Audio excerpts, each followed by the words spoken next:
Ce matin, on a procédé à la mise en place du comité de pilotage régional de Fatick, ainsi que la création des 2 groupes de travail thématiques. Et ces 2 entités vont nous accompagner par rapport à l'installation des modèles de prise en charge des adolescents par rapport à la SRHI et l'autre modèle de prise en charge destiné aux victimes de violences sexuelles basées sur le genre. Donc, le comité de pilotage, qui est présidé par le gouverneur, va être un organe de coordination de toutes les activités que les groupes de travail vont dérouler. Et pour l'année 2023, on va procéder à la construction du centre d'accueil unique de Fatick. Et ensuite, sur la base des résultats des études socio-anthropologiques, nous allons procéder à la révision, mais également à l'adaptation des modules de formation, mais aussi des protocoles de prise en charge pour les adolescents jeunes, mais également pour les victimes de violences sexuelles basées sur le genre. Voilà globalement les prochaines étapes qui nous attendent et sur lesquelles nous allons acheminer très prochainement. C'est une longue tradition de coopération avec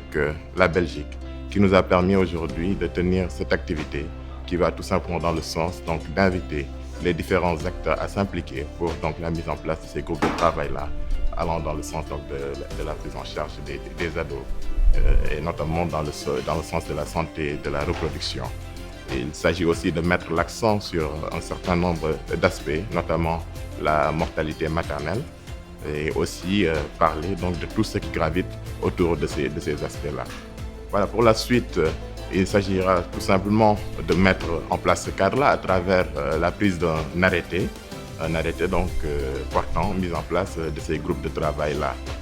Et à ce titre, nous sommes à Fatick dans le cadre d'un atelier de restitution un peu des résultats de la recherche-action qui a été menée dans les 3 régions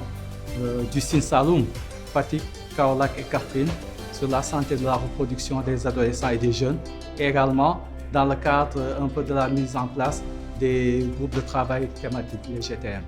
Et donc c'est une recherche qui a ciblé aussi bien les adolescents, les jeunes, donc les parents, les prestataires de services, santé, structures d'encadrement,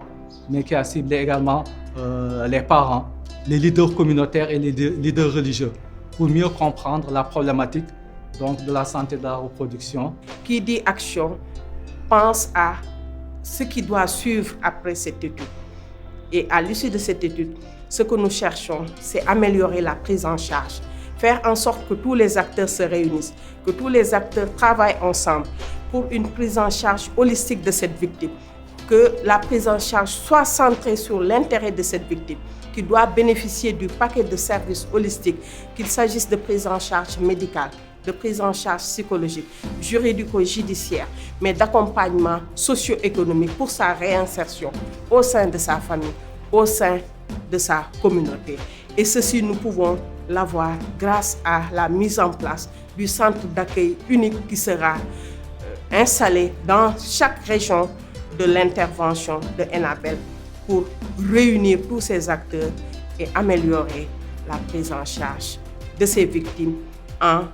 mettant l'accent également sur la prévention pour réduire de façon drastique les violences sexuelles faites aux filles et aux femmes.